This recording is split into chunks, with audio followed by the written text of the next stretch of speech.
welcome back to my channel. In today's video, I wanted to talk through my initial thoughts on my home wish list.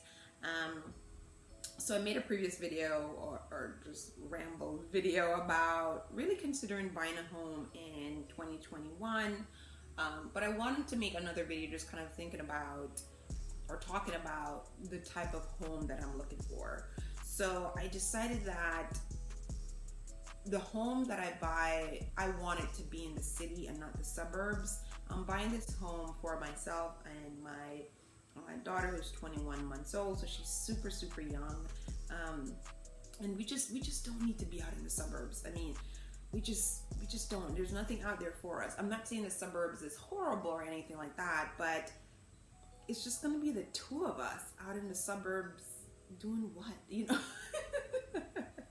Right? I'm just like, I don't know what we're gonna be doing out there. Like, I don't know, in this big home with this big backyard, this big front yard. I literally cannot think about what we would be doing out there. We would be driving to everywhere. It just doesn't sound appealing to me at all. And like most people, right? Like when you have a child and you think about buying a home, most people think of the suburbs because right at the schools and things like that.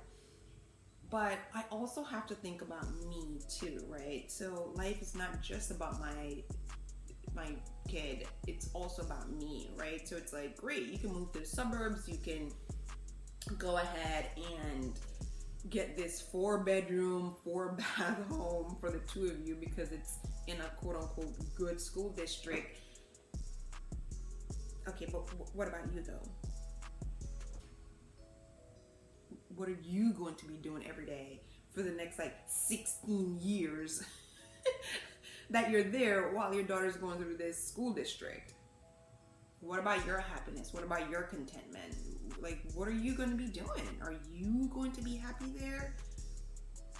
Right? So all these different things were tugging at my heart, and I was really undecided about like a neighborhood, like where I wanted to live, because again, I was thinking the suburbs, but the more I thought about it, the more I'm just like, I don't want to be there. And plus my expenses are going to go up dramatically living in the suburbs. Well, it's going to go up dramatically being a homeowner, but definitely with the suburbs. And when you add the car that you need to buy on top of that, plus the maintenance of the car, plus the gas, but like, it just seemed so unappealing to me.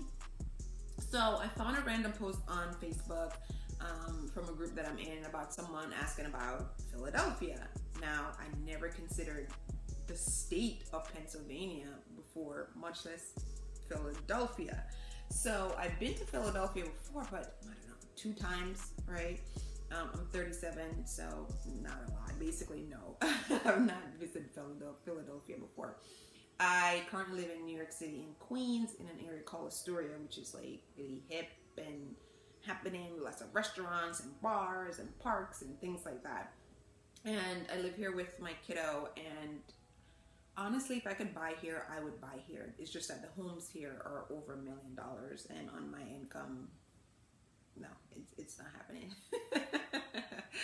I think a lot of people, even with 2 income households, can't afford a $1.3 million home. So, you know, the more I thought about it, I was just like, you know, I don't know, maybe the city is where we need to be.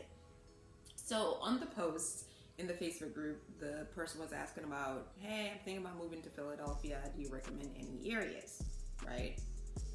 And then people were posting different areas. And then I never even thought about Pennsylvania much as Philadelphia, but I was like, you know what, let me go on Trulia and check out some of these towns that people are posting about. Again, I was expecting suburbs, just very suburban areas, and I was just like, let me just go check it out.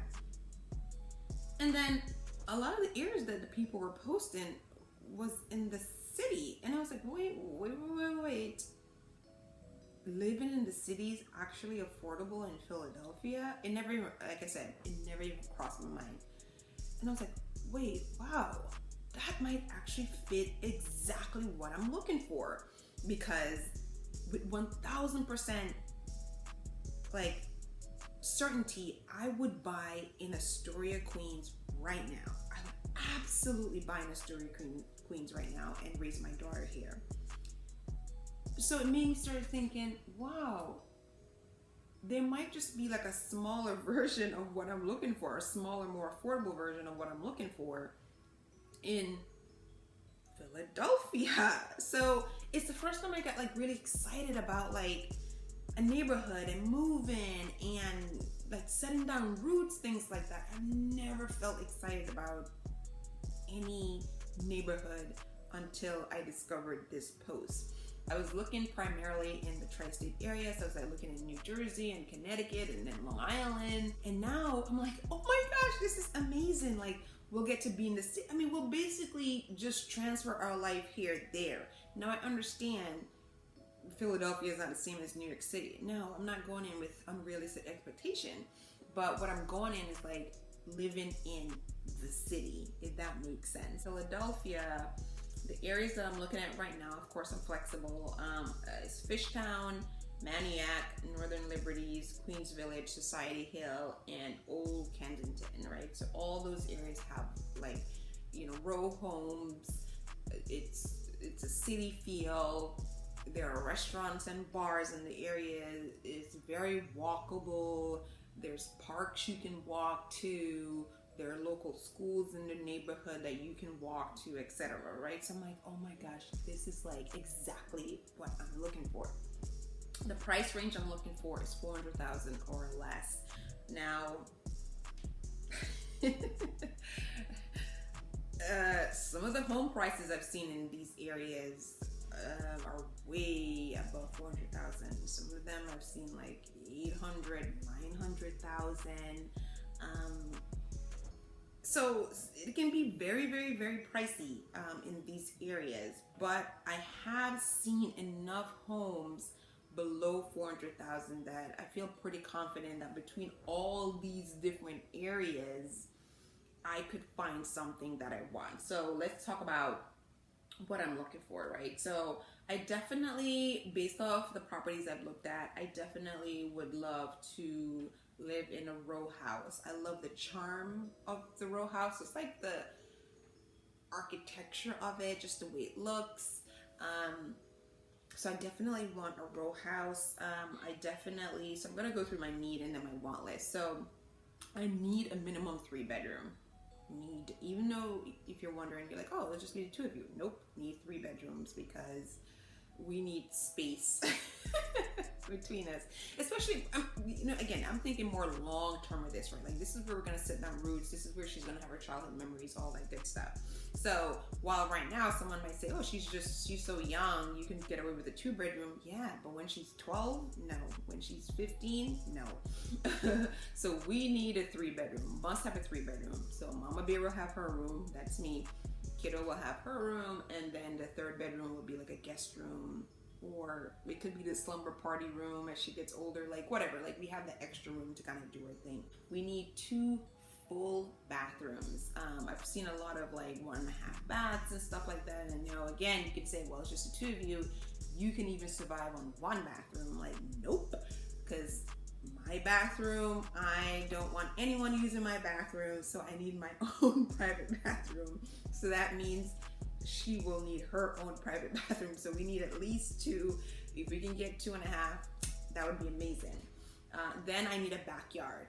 I understand it's city living. I'm not being unrealistic and trying to ask for a big backyard. Just like a small to medium-sized backyard, like something that I can put down like a table with 2 chairs, and you know, maybe in the summer I can put down like a kiddie pool, like one of those little blow-up small little kiddie pools, right? So I'm not asking for anything unrealistic, like, oh, I need something we can like run around in. No, just something where if I put down a little kiddie pool and I put down a small table with 2 chairs, we won't be tripping over ourselves in the backyard.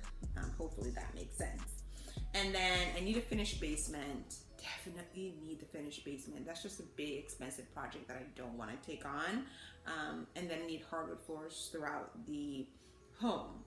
Again, another expensive project I just don't want to take on. So those are the things that are on my need list. So you see, it's really, really, really small. And then in terms of like what I would want tons of windows, a large backyard, stainless steel appliances, a large kitchen, 4 bedrooms, large bedrooms, a true master bathroom, so where you have the separate tub and then the separate shower. I would love an extra half bath or a full bath, so instead of 2 baths, it would be 2.5 or 3 or 4. I want a renovated backyard, right? A renovated turnkey home would be like perfect. At least one shower in the bathroom. So what does that mean? I don't want even the 2 bathrooms we have. I don't want both of them to have a tub. It would be great if one of them have a shower, right? Again, that's a want. It's not a deal breaker. Washer and dryer.